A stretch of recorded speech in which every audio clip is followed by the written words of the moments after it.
नमस्कार, मैं नेहा विश्वकर्मा। आप देख रहे हैं न्यूज वॉच इंडिया। एक तरफ जहां पेगासस मामले पर लगातार माहौल गरमाया रहता है, इसी बीच कांग्रेस ने 2024 से पहले केंद्र सरकार पर फोन हैक करने की साजिश करने का आरोप लगाया है। आप बार बार हमारे ऊपर तो स्नूपिंग कर देते हैं, हमारे मोबाइल फोन पे पेगासस लगा देते हैं, पत्रकारों पे पेगासस लगाते थे। आप मुझे बताइए, पेगासस के द्वारा आपने कितने ड्रग्स नारकोटिक्स के माफिया को आपने पकड़ा है? आरोप किया है कि इनके मोबाइल पर पेगासस लगा है। आधार उनको सदन में रजू करना चाहिए। ऐसे नहीं बोल सकते आप। या तो ये शब्द निकाल दिए जाए या तो वो आधार रजू कर यहां रखें। इनके पास एक भी आधार हो किसी पत्रकार का, नेता का, उनके खुद का, यहां रखना चाहिए सदन पर।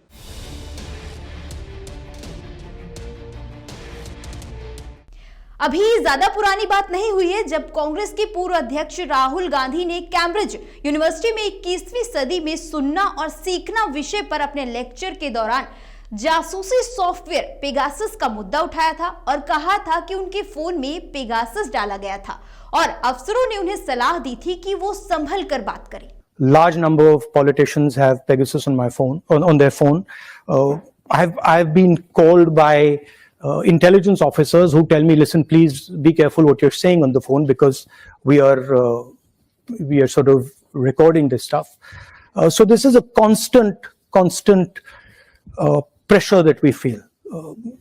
Cases on opposition. I've got number of criminal libel cases for things that, should under no circumstances be criminal libel cases, but that's the story, right? And that's तो राहुल गांधी के इस बयान के बाद संसद में जमकर हंगामा हुआ। इस दौरान राहुल ने यह भी कहा था कि भारत में लोकतंत्र खतरे में है। आपको बता दें, दुनिया भर में पेगासस 2 साल पहले विवादों में आया था। उस समय एक रिपोर्ट में दावा किया गया था कि पेगासस के जरिए दुनिया भर के पत्रकारों और राजनेताओं की जासूसी की जा रही है, जिसमें भारत के करीब 300 भारतीयों की जासूसी करने का दावा किया गया था। आपको बताते हैं कि पेगासस क्या है। दरअसल पेगासस एक जासूसी सॉफ्टवेयर है, इसलिए इसे स्पाईवेयर भी कहा जाता है। इसे इजरायली कंपनी NSO ने तैयार किया।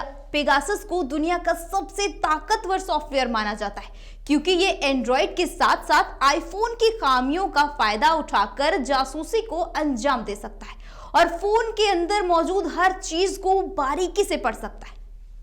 पेगासस के जरिए जासूसी की रिपोर्ट सामने आने के बाद भारत में जमकर बवाल हुआ, जिसके बाद मामला कोर्ट में पहुंचा। सुप्रीम कोर्ट ने जांच के लिए एक कमेटी का गठन किया था।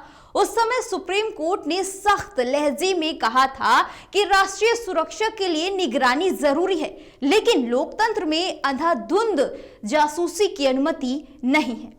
लेकिन अब 2024 चुनाव करीब है, जिसको लेकर कांग्रेस की ओर से केंद्र सरकार पर बड़ा आरोप लगाया गया है और यह आरोप लगाते हुए कहा गया है कि केंद्र पेगासस प्रणाली की तुलना में लोअर प्रोफाइल वाले एक स्पाईवेयर को खरीदने का विचार कर रही है। वहीं इस मामले पर कांग्रेस महासचिव जयराम रमेश ने ट्वीट करते हुए कहा कि मोदी सरकार ने पिछले चुनावों से पहले विदेशी मदद से पेगासस के जरिए देश के नागरिकों, विपक्ष, न्यायपालिका, चुनाव आयुक्त, पत्रकारों पर जासूसी कराई और अब चुनाव से पहले एक बार फिर से विदेशी सहायता लेकर देशवासियों के फोन को हैक करने की साजिश की गई है।